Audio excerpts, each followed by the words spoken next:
bienvenue pour votre guidance énergétique pour le signe du cancer. Coucou les cancers. Alors déjà pour cette première partie de tirage, on voit qu'il y a des choses qui vont arriver. C'est comme si vous alliez avoir un cadeau de la part de votre famille ou un héritage. En tout cas, il y a une loi, il y a quelque chose qui tombe, il y a un verdict grâce à des compromis, grâce à des choses qui ont été actées, des conciliations. Et là, avec la carte du miroir magique, vous êtes en train de vous projeter sur des projets par rapport à votre maison, par rapport à votre intérieur, par rapport à des choses que vous aimeriez manifester en fait dans votre futur. Et on voit donc que ce cadeau, vous êtes clairvoyant que ça vous ouvre une porte. C'est vraiment quelque chose qui va vous donner des opportunités. Il y a aussi des choses, vos enfants vous font plaisir. C'est comme si, il y a peut-être des personnes aussi qui vont avoir des bébés. En tout cas, il y a, avec le cadeau, l'héritage et l'enfant, vous pourriez recevoir donc un héritage pour vous, pour vos enfants. Et certaines personnes peuvent aussi être dans cette idée de conception d'enfants. C'est des choses qui sont en discussion. D'agrandir sa famille pour évoluer. En tout cas, on a envie de passer à une nouvelle étape de sa vie. Et certaines choses aussi se mettent en place par la force des choses. L'évolution veut que votre destin change, que la façon de vous voir change. Vous n'êtes plus la même personne qu'hier et vous avancez vers une nouvelle version de vous-même. Et donc là, c'est vraiment une période de chance pour vous les cancers. Mais il y a aussi cette nostalgie de quand vous étiez enfant. Vous avez aussi besoin de recevoir des cadeaux, de recevoir de la douceur. Peut-être que vous êtes pris par des choses qui vous contraignent aussi. C'est comme s'il y avait eu des choses qui avaient été difficiles dans le passé, des événements que vous avez eu du mal à traverser, et vos rêves, vous vous demandiez est-ce que ça va se réaliser, est-ce que c'est possible, est-ce que je vais évoluer, est-ce que je vais recevoir ce que je mérite, et là on voit que vous allez recevoir ce que vous méritez, parce que vous vous faites confiance, vous êtes clairvoyant, que vous avez de la chance, que vous avez une bonne étoile, que votre destin est en marche et que les choses elles se mettent en place correctement pour vous. Donc, il faut rester dans cette énergie de lâcher prise. Et on vous dit aussi que vos rêves sont réalisables.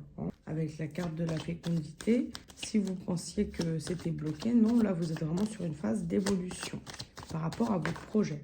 Des projets qui ont pu être retardés. Peut-être que vous aviez envie d'agrandir votre famille, mais que ça a pris du retard, qu'il s'est passé des choses pas forcément évidentes dans vos vies, et donc que vous aviez perdu cet élan en fait de joie, et que c'était un rêve dans votre tête, mais qu'au final, là vous avez une nouvelle chance de réaliser vos rêves, même si ça arrive avec du retard.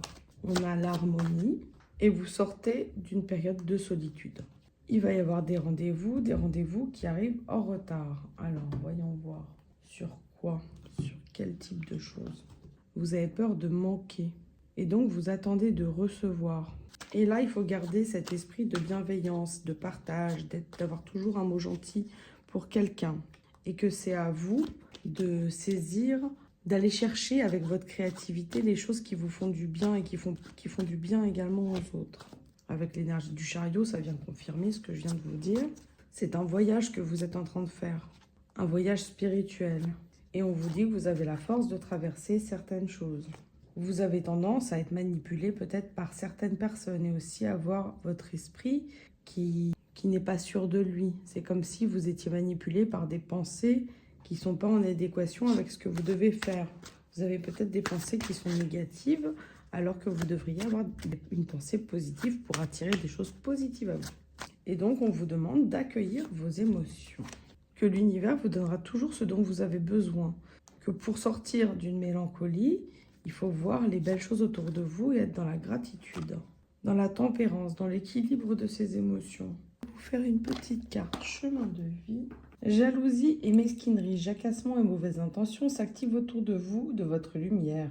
Votre lumière, votre puissance ou vos projets irritent certaines personnes de votre entourage. Ne prenez pas ombrage face à ces comportements égotiques et mesquins. Gardez votre enthousiasme et votre détermination. Votre chemin est juste et vous méritez de réussir. N'hésitez pas à porter sur vous une pierre de protection telle que la labradorite. S'aimer avant tout, vous donnez beaucoup aux autres, vous êtes dans l'empathie, la bienveillance, la douceur. Bien souvent, vous n'avez plus assez de force, de tendresse pour vous en offrir à vous-même. En retour, afin de trouver cet équilibre, Entre donner et recevoir, il vous est demandé de faire un peu de place à vos besoins, à vos envies et d'écouter pleinement votre intériorité. Rassurez-vous, en vous offrant autant d'amour et de présence à vous-même, vous devenez l'amoureuse de votre vie. Et bien voilà, j'espère que ça vous a plu les cancers et je vous dis à bientôt.